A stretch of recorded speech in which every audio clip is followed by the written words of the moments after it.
Ah, you! Whoa! Hey, go on. 2, 3, go!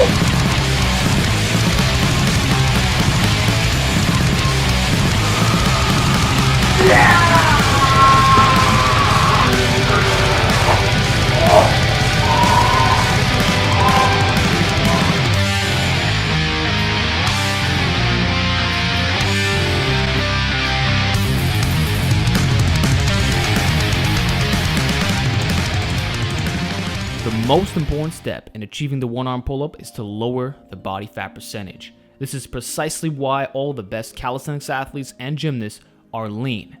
Now, I'm not telling you to get shredded, but you should have visible six-pack abs. In other words, get as lean as you possibly can. This is a pound-for-pound exercise, and every extra bit of fat is not going to help you, it's only going to hinder you. So you must lose the weight. When I was bear mode, I was unable to do even a single rep of the one-arm pull-up, even though the strength was already there. In many cases, it's not that you're not strong enough, it's that you're too fat.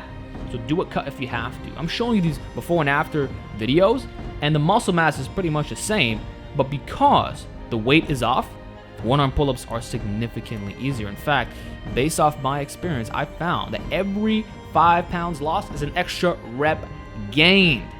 In other words, that could be the difference between hitting a 1 rep max and doing repetitions. See, this is a 20-pound one-arm pull-up. That's my 1 rep max. If I was still 186 pounds, I couldn't be able to do this. That's why you have to lose the weight.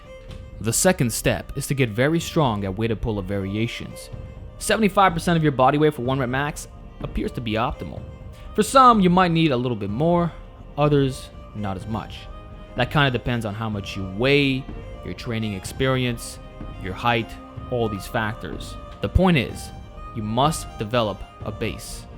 And in my opinion, bodyweight pull-ups will only get you so far. You can obviously get the one-arm pull-up without doing weighted, but it's going to take that much longer. If you really want the fastest results possible, and you want to catalyze the gains, do weighted calisthenics. Weighted pull-ups, weighted chin-ups, neutral grip, this should be your foundation.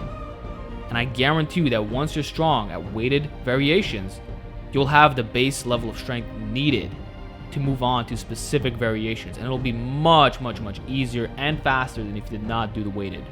So please watch my ultimate pull-up guide where I teach you the best strategies of getting strong.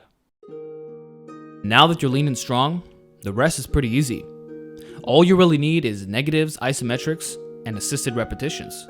For the isometrics, you'll want to have your chin over the bar, chin slightly under the bar, and then a little bit lower than that. And you always want to follow with a negative. Isometrics will radiate 15 degrees in all directions and make you strong at the entire movement. The negatives will build the tendon strength, build that movement pattern down but in reverse. These are the crucial steps that you need.